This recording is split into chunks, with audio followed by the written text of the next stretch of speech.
What's up, guys? Today we're in Yachats, one of my favorite coastal towns in Oregon. We're going to show you some places to explore, some hidden gems, a killer 1930s covered bridge, and some places to stay. Stay tuned.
We headed east out of town on Yachats River Road to find this covered bridge, which is the Yachats Covered Bridge, a truly magnificent red architectural specimen built in 1938. It feels as if it's in the middle of nowhere. I've been here on numerous occasions and have never encountered another person. It was built by Otis Hamer and would end up being his last bridge built. The bridge measures only 42 feet and is one of Oregon's shortest bridges. It's not recommended to bring your RV or trailer down to this bridge due to the fact that there's not much of a turnaround and surrounded by private property. As with any place you visit, please be respectful to people's signs and private property that borders the area. This is truly a great place to get lost in your thoughts and enjoy the peace and serenity of the river.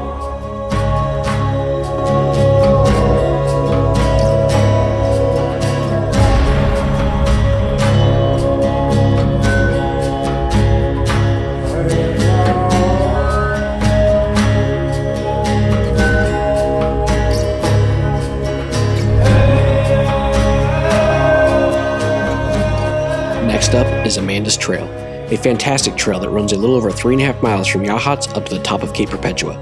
As beautiful as Amanda's Trail is, it's also a dark reminder of sad times in Oregon's rich history. Amanda was a blind Native American woman from the Coos tribe who was forcibly marched up to the Coast Indian Reservation by the Army, where natives were promised to be able to live in peace. She had to leave her child and husband behind and march across volcanic rock and unforgiving terrain, barefooted along Oregon's rocky shoreline with her feet bloody. After the tribe had gotten there, things weren't quite as they were promised and crops were hard to grow along the ocean. Eventually, after around 10 years, they were forced to move again to the Siletz area. Not much is known of Amanda's fate after she was handed over to authorities. This story was kept pretty quiet around Yachats up until 1984, when Lloyd Collette, a trail planner with the Siuslaw National Forest, discovered the story and decided to name a proposed trail after Amanda, dedicating it to the memory of Amanda and the Native Americans who were marched along the same coastline more than a century earlier. Many people bring offerings to Amanda and adorn her statue with beautiful trinkets, necklaces, and other items. The statue has a tracking device as well as video cameras, so again, please leave everything as you found it and always practice leaving no trace, so generations and generations can enjoy these beautiful places as well.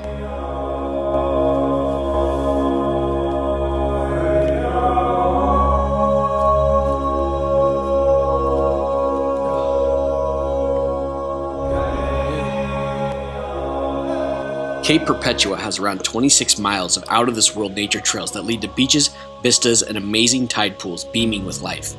Cape Perpetua is home to some of Mother Nature's coolest creations, like Thor's well shown in the beginning of this video. Devil's Churn, Spouting Horn, and Captain Cook Point are just a few of the gems you'll find here. A quick note that many of the trails to the popular spots here are paved and wheelchair accessible, making this a fun spot for everyone to explore.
Here we can see many of the fine lodging options in the area, starting with the Overleaf Lodge and Spa, a more expensive option in the area with rooms starting in the low $200 range up to the mid $300s for a hot tub suite.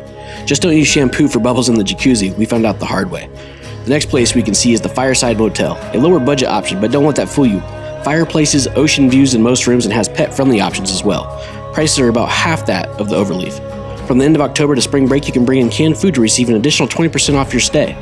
Another option is looking at VRBO and Airbnbs in the area. Sometimes you can come across great deals and rentals like this one that I've seen online before. Last but not least is the Adobe. Affordable, good restaurant, friendly staff, and views galore. You could use a little updating, but all in all, a great place to stay on the Oregon coast.